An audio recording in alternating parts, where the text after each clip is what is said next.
Hello and welcome back to Eat the Past. Today we explore Napoleon Bonaparte's victory dish, chicken Marengo, as well as the razor-thin triumph that inspired its name at the Battle of Marengo in 1800. The battle allowed Napoleon to confirm his victory over the Habsburgs and seal their fate in his Italian campaign. Okay, for the dish you're going to need bay leaves, some garlic, some chicken, spices, white cooking wine,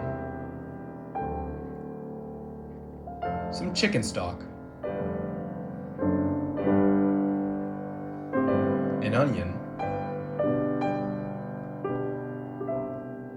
an optional chili, some canned tomatoes, eggs as well, I like 2, portobello mushrooms, some parsley, pepper, and salt,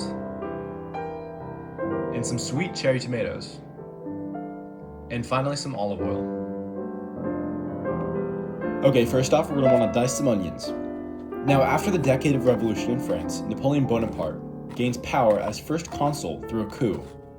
Across the Alps, Austria's Habsburg Empire holds much of northern Italy, a region France captured earlier but then lost. Regaining it will strengthen Napoleon's new government and threaten Habsburg influence. Okay, now for the cherry tomatoes. I wanted to add cherry tomatoes because they're sweet and they can mellow out the acidity of the other tomatoes. You're just going to want to chop them up. Okay, let's meet the people.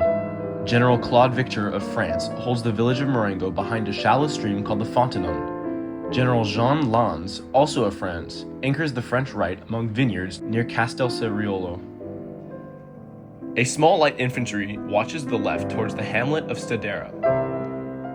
General Louis de Sceaux, still scouting for Austrians near Novi, is absent. Now that we know the setup for the battle, let's put the tomatoes aside and get ready for the mushrooms. Just chop them up well. At 6 o'clock in the morning, Austrian generals Haddock and Kame cross the river Bormida and seize Marengo. Expecting only skirmishers, Victor is hit by the main army. Meanwhile, another Austrian general named Ott also crossed the Bormida and took Castel-Soriolo. Then spent the rest of the morning trying to outflank General Lannes. The pieces shouldn't be too big or too small. Now, dice a couple cloves of garlic. Field Marshal Melis, who is in charge of the whole operation for Austria, sends word to Vienna. Victory achieved.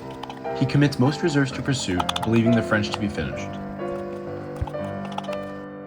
Once it's minced, we can move on. The pepper is optional, we just had to get rid of it. In need of some fresh troops, Napoleon dispatches 3 couriers, calling de Sceaux back from Novi. Put the peppers aside, and then oil up your pan for the chicken. By midday, the French line has been compressed onto a ridge west of San Giuliano. Ammunition is low, and Victor and Lannes have lost many troops. Ott's column threatens the Tortano Road, which is the French escape route. Just do 6 minutes aside, and then flip them over. De Sceaux arrives with 6,000 men and 16 guns. He tells Napoleon the battle seems lost, but there is time to win another. And he attacks straight ahead, halting the Austrian center. Season well, and every so often check the underside for browning. I'm also going to be adding thyme and basil, which really helps. Once the chicken is done, you can put it aside. You will want to keep all that leftover chicken bits at the bottom of the pan. The fat and the oil from the chicken can help us cook up some pretty good eggs to add to the dish. Now the moment de Sceaux enters the battle, he gets shot and dies. But at least Napoleon is there to take credit for his victory. Anyways, the French place guns on the ridge and shell grenadiers with bombardments. French troops charge and Austrian battalions break as panic ripples down the line. Okay, now we're almost done. Just rest the eggs. Finally, for the Marengo part, let's start by adding the peppers and the garlic to the pan. Then add the mushrooms and some white cooking wine. The Austrian army began their retreat past the Bormida River. They lost thousands of prisoners and a couple guns. And on the 15th of June, the Armistice of Alessandria was signed, where Austria cedes much of the territory they had just gained. Add in both the regular and cherry tomatoes, then the onions and 2 bay leaves. As the whole thing reduces, you can add your chicken back in. Legend says that Napoleon demanded supper that night after the battle, but the supply wagons were stuck behind the shattered bridges. So, the camp cook scavenged 1 small chicken, tomatoes and garlic from a nearby farm, olive oil and stale bread from the soldiers' rations, as well as a river crayfish and a splash of local wine. To round things off, mince up some fresh parsley, then add it to the dish.